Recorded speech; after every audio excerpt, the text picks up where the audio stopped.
오늘은 좀 자녀들에게 포커스를 맞추어서 한편에는 우리가 어떻게 부모로 준비돼야 되고 자녀는 도대체 우리 인생의 어떤 존재로 새롭게 자리매김을 해야 될 것인가로 한번 함께 말씀 속으로 들어가 보도록 하겠습니다. 자, 우선 본문을 좀 보십시다. 16절부터 봅니다. 그 사람들이 거기서 일어나서 소돔으로 향하고 아브라함은 그들을 전송하러 함께 나가니라.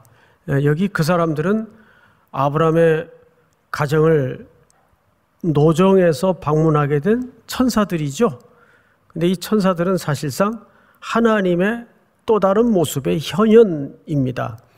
근데 이분들이 어디를 가는 도중에 중간에 아브라함의 영접을 받고 아브라함의 집에서 잠시 머물게 됩니다. 이제 그 대접이 맞춰지고 이 사람들은 가던 길을 가려고 문 밖을 나섰는데 아브라함이 배웅을 하러 지금 나온 겁니다. 그 얘기를 하는 거예요. 그러면 우선 이들이 어디를 가려고 했는가를 아는 게 오늘 맥락상 굉장히 중요해요. 여러분, 이들은 그 당시 세상에서 가장 타락하고 범죄가 우글거렸던 타락의 도성 소돔을 향해서 가던 길이었습니다. 그리고 그 길 도중에 아브라함과의 만남이 이루어졌던 거예요. 자, 17절을 한번 볼까요? 여호와께서 이르시되 내가 하려는 것을 아브라함에게 숨기겠느냐. 이 말은 무슨 얘기인가 하면 내가 이제 어느 도성을 방문하게 될 것이고 그 도성을 통해서 내가 하고자 하는 계획이 있다. 근데 그 계획을 아브라함에게 숨기겠느냐라는 말은 아브라함을 통해서 하고 싶고 또 아브라함과 함께 하고 싶다는 것을 이렇게 설명하는 겁니다. 다음 18절은 어떤 내용이 담아져 있는가 하면 그러면 무슨 일을 하고 싶으신데 그분이 도대체 한번 여러분 같이 읽어볼까요? 18절 시작. 아브라함은 강대한 나라가 되고 천하 만민은 그로 말미암아 복을 받게 될 것이 아니냐. 자, 이제 목적을 드러내십니다. 아브라함은 강대한 나라가 될 것이다. 그리고 모든 민족은 이 아브라함의 가계와 후손을 통해서 전부 복을 받게 될 것이다. 이것이 하나님께서 지금 설계하신 계획이에요. 그리고 그 계획을 지금 누구에게 밝히죠? 아브라함에게 밝혀요. 내가 이 일을 아브라함에게 숨기겠느냐. 즉, 이 일을 너하고 하고 싶고 또 너를 통해 하고 싶은 거다. 근데 이 언약은 새로운 언약이 아닙니다. 창세기 앞에 12장에 보면 이런 약속을 이미 하셨어요. 제가 그 대목을 좀 읽어드리겠습니다. 여호와께서 아브라함에게 이르시되 너는 너의 고향과 친척과 아버지의 집을 떠나 내가 네게 보일 땅으로 가라. 내가 너로 큰 민족을 이루고 네게 복을 주어 네 이름을 창대하게 하리니 너는 복이 될지라. 이것이 역사의 면전에 아브라함을 불러내실 때 하나님이 아브라함에게 첫 번째로 하신 하나님의 꿈이었어요. 이것이 아브라함의 비전이 아니에요. 하나님의 언약이고 하나님의 꿈이었습니다. 그런데 오늘 타락의 도시, 세상의 상징인 소돔과 고모라를 향해 가시면서 하나님이 그 약속을 환기시키는 겁니다. 내가 이 일은 너랑 반드시 할 것이다. 그리고 너를 통해서 할 것이다. 자, 그런데 그 일을 어떻게 하시겠다는 거예요? 19절 한번 같이 읽어볼까요? 시작. 내가 그로 그 자식과 권속에게 명하여 여호와의 도를 지켜 의와 공도를 행하게 하려고 그를 택하였나니 이는 나 여호와가 아브라함에게 대하여 말한 일을 이루려 함이니라. 네, 지금 우리가 읽었던 성경이 개역 개정인데 이 성경을 읽으면 이렇게 확 와닿질 않습니다. 해서 좀 새번역 성경이 조금 더 현실적으로 이게 무슨 계획을 하나님이 아브라함에게 말씀하시는지를 알 수 있어요. 그래서 새번역 성경을 좀 읽도록 하겠습니다. 띄워주세요. 제가 좀 읽겠습니다. 그 사람들이 떠나려고 일어서서 소돔이 내려다 보이는 데로 갔다. 자, 이렇게 소돔 도성이 내려다 보이는데 이제 쓴 거예요. 아브라함은 그들을 바래다 주려고 함께 얼마쯤 걸었다. 다음 절. 그때에 주님께서 말씀하셨다. 내가 앞으로 하려고 하는 일을 어찌 아브라함에게 숨기랴. 다음 절. 아브라함은 반드시 크고 강한 나라를 이룰 것이며 땅 위에 있는 나라마다 그로 말미암아 복을 받게 될 것이다. 이게 하나님의 저만치 던져놓은 목적, 하나님의 꿈이었어요. 그러면 그 꿈을 이루는 방법을 19절에서 이렇게 제시하셨단 말이에요. 19절 볼까요? 내가 아브라함을 선택한 것은 그가 자식들과 자손을 잘 가르쳐서 나에게 순종하게 하고 옳고 바른 일을 하도록 가르치라는 뜻에서 한 것이다. 그의 자손이 아브라함에게 배운 대로 하면 나는 아브라함에게 약속한 대로 다 이루어주겠다. 이게 하나님의 그 전략이에요. 하나님의 목적은 아브라함의 가문을 통해서 모든 만민이 복을 얻게 하는 것인데 그 복을 누리게 하는 방법이 이 19절 말씀이에요. 내가 아브라함을 선택한 것은 그가 자식들과 자손을 잘 가르쳐서 나에게 순종하게 하고 올바른 일을 하도록 가르치라는 뜻에서 한 것이다. 그 다음부터 여러분들이 한번 같이 읽어볼까요? 시작. 그의 자손이 아브라함에게 배운 대로 하면 나는 아브라함에게 약속한 대로 다 이루어 주겠다. 네. 아마도 성경에서 하나님의 자녀들이 왜 신앙 교육을 해야 하는가에 대한 정의를 이것만큼 명확하게 설명한 대목은 없어요. 왜 우리가 하나님이 주신 자녀들을 정확하게 말씀으로 교육해야 되는가에 대해서 기독교 교육에 대해서 이거보다 더 정확한 정의를 설명한 대목이 없습니다. 자, 여러분 오늘 말씀의 제목이 뭐죠? 말씀의 제목이 자녀는 택배 상자가 아니다. 일단 상자나 박스를 뜯습니다. 그리고 제일 먼저 그 다음에 또 하는 일이 뭐죠? 내가 원하는 물건이 주문대로 왔는가를 확인해요. 이제 어느 정도 형태가 맞다 싶으면 이제 옷 같은 경우에는 사이즈가 맞는지 입어봐요. 또 전자제품 기계 같은 경우에는 이게 내가 원하는 사이즈거나 또 부품, 기능이 제대로 됐는지 다 살펴봐요. 그래서 오케이, 됐다 싶으면 그때부터 내가 사용하는 거예요. 완전히 내 것이 되어서. 그런데 요즘 또 반품이 얼마나 쉽습니까? 이게 뭔가 한 가지 부족하다든지 마음에 원하는 대로 안 왔다든지 하면 우리는 반드시 바로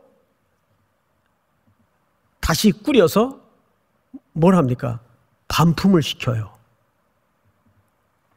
이게 이제 요즘 우리가 누구나 겪고 있는 일상의 모습입니다. 그런데 경악스럽게도 우리는 가끔 우리 가정에 선물로 허락하신 자녀들을 그런 식으로 이해하거나 대하고 있지는 않은가 한번 돌아보시기 바랍니다.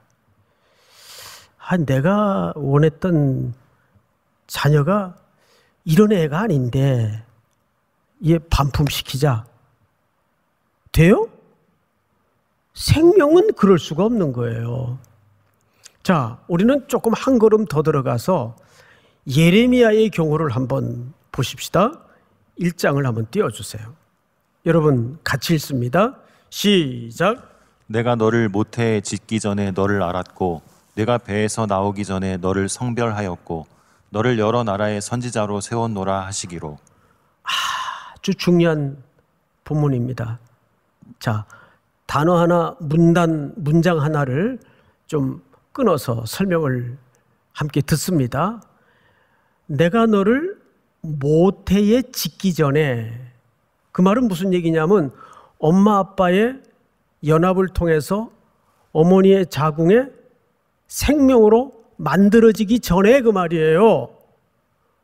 전에 하나님께서는 예레미야의 출생을 계획하셨다는 얘기입니까? 계획치 않았다는 얘기입니까?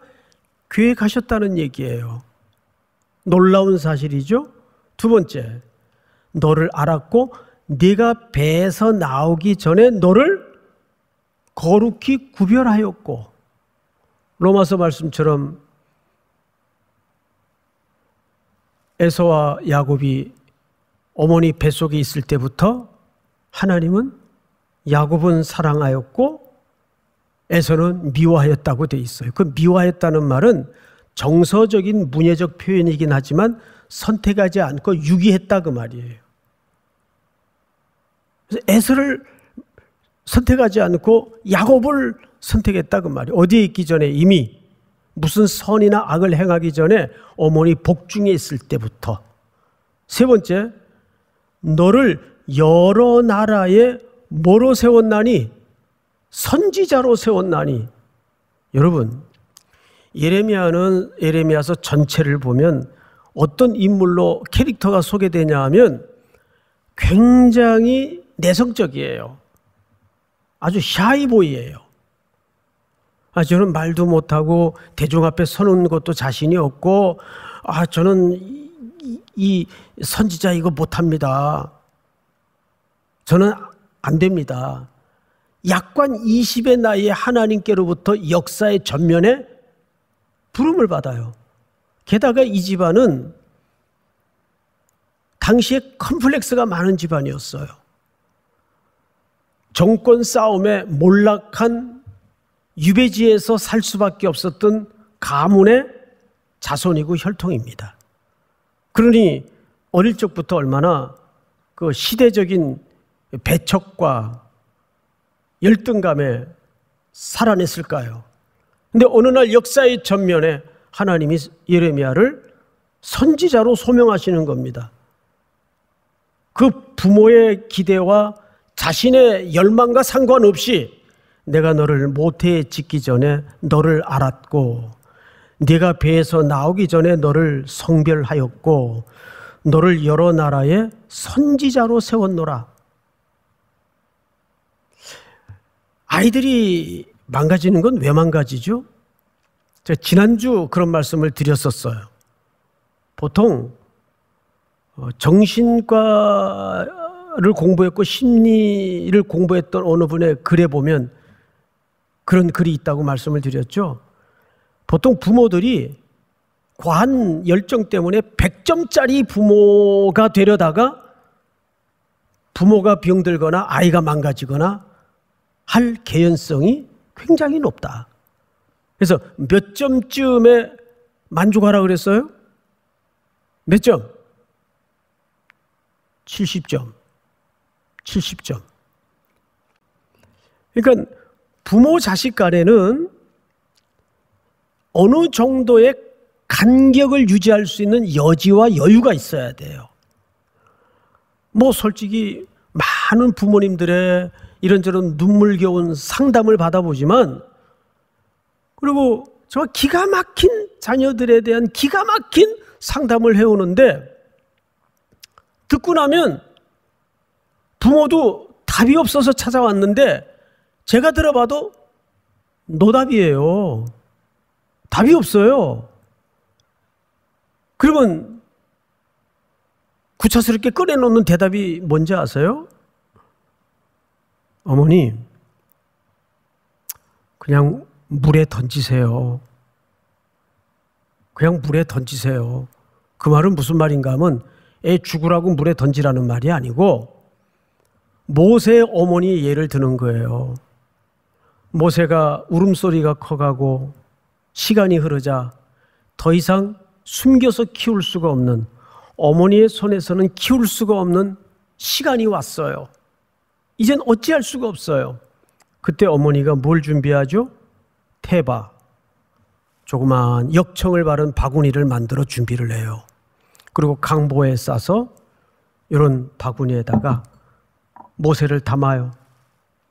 그리고 소쿠리 뚜껑을 덮고 갈대 숲이 나 있는 나일 강변에 가서 거기에는 무시무시한 악어들, 괴물 같은 물고기들, 우글거리는 그 시커먼 나일강에다가 이 태바를 띄워요.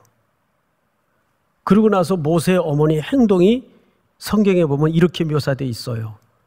멀리 서서 바라본지라. 멀리 서서 바라본지라. 그건 자녀에 대한 포기가 아니에요. 이 아이의 운명을, 이 아이의 슬픈 앞날에 펼쳐질 어떤 일들을 전부 누구에게 맡기는 태도입니까? 하나님께 맡기는 태도예요. 그리고 바로의 제국의 공주가 그 시간에 마침 목욕을 하러 나왔다가 그 바구니를 발견하게 됩니다. 여러분, 그 절묘한 타이밍을 누가 맞췄겠어요? 하나님이 다 경영하시는 놀라운 섭리예요. 그러니까 우리에게 자녀는, 여러분 시편 127편을 한번 볼까요? 보라, 자식들은 여호와의 기업이요 태의 열매는 그의 상급이로다. 이 얘기는 무슨 얘기냐 하면, 우리 지금 보는 이 성경을 보통 개역 개정판이라 그래요. 그런데 요 전에 버전 성경이 개역 한글판이었어요. 그 성경에는 이 본문이 이렇게 쓰여져 있었어요. 보라, 자식들은 여호와께서 주신 기업이요라고 써져 있었어요. 그래서 부모들이 오해를 했어요. 하나님께서 자식은 내게 주신 기업으로 오해를 했어요. 그래서 자기 손의 소유물처럼 자녀들을 대했습니다. 내 자식이라고 말이에요. 그런데 히브리 원문에는 정확하게 우리가 지금 보는 성경처럼 뭐라고 되어 있는가 하면, 보라, 자식들은 여호와의 기업이요. 그럼 이게 무슨 얘기가 되냐 하면 굉장히 엄중한 얘기가 돼요. 자식은 내 소유가 아니라 하나님이 하나님의 나라의 경영과 그로 만민이 복을 받도록 하기 위해서 이 병든 땅 소돔과 고모라 같은 세상을 치료하고 고치기 위해서 우리 가정에 맡겨놓은 하나님의 선물이라고요. 그러니까 자녀는 내 것이 아니라 누구 것이에요? 하나님의 것이에요. 하나님의 기업이에요. 여호와의 기업이에요. 내게 맡겨놓은 거예요. 우리 자녀들 사랑하죠? 여러분, 사랑의 완성이 뭔지 아십니까? 그 사랑의 대상에 대해서 예의를 갖추는 겁니다. 근데 우리가 가장 예의가 없는 대상이 누군지 아세요? 자녀들이에요. 아이들이 방문을 갑자기 걸어 잠그는 순간이 있어요. 그때 부모들이 당혹스럽죠. 저희 집에도 가끔 그런 일이 벌어져요. 문을 이렇게 열라 그러면 문이 잠겨 있어요. 근데 보통 이제 엄마들이 뭐라 그러죠? 이놈의 기집애 또 문 잠갔어. 안 열어? 그리고 막 공격하듯이 말을 쏟아내고 문을 부수고 들어가거나 따고 들어가거나. 여러분, 그건 죄송하지만 사랑도 아니고 예의도 아니고 폭력이에요. 자녀들인들 왜 혼자 있고 싶은 시간이 없겠어요? 그때는 여지를 두고 여유를 가지고 기다려줘야 돼요. 마치 돌담을 쌓는데 바람구멍을 조금 남겨두듯이. 여러분 잠언서 22장을 한번 띄워볼까요? 마땅히 행할 길을 아이에게 가르치라. 그리하면 늙어도 그것을 떠나지 아니하리라. 여러분 여기에서 마땅히 행할 길이라는 것은 무슨 뜻인가 하면 도덕적이고 규범적으로 인간의 도리라는 어떤 도덕적인 윤리적인 맥락의 이야기가 아니고 히브리적 의미로는 이런 뜻입니다. 그 아이가 이 세상에 와서 마땅히 가도록 걷도록 되어 있는 그 길을 발견케 해주라 그 말이에요. 여기 마땅히 행할 길은 이 아이는 국영수는 전혀 뇌구조가 그쪽으로 발달이 안 됐어요. 하나님이 그렇게 만들었어요. 그런데 이 아이는 예체능 쪽으로는 누구도 범접할 수 없는 탁월한 구조를 갖고 있어요.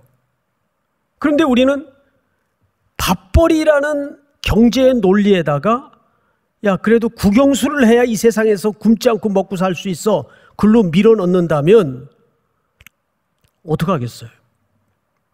그 아이는 그나마 최고로 할 수 있는 예체능마저도 못하는 우스꽝스러운 인생이 돼버리고 마는 거예요. 마땅히 행할 길을 아이에게 가르치라. 그리하면 늙어도 그것을 떠나지 아니하리라. 오늘 신명기나 또는 창세기에서는 그걸 뭐라 그러죠?